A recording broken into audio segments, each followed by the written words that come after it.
I think the thing that really convinced us in the early days was, and this might be specific to more developer or business focused companies rather than consumer, which can get to scale really quickly. But I think in our case, what really convinced us was the fact that the users we had were so passionate.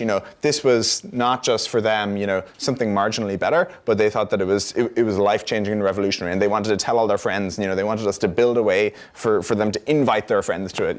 That seemed to really get that got our attention. And so I guess, most of the metrics that people talk about day to day, like revenue or user numbers, those are all lagging metrics. And you, as the person actually working on the product, you have access to leading metrics. And so, apparently with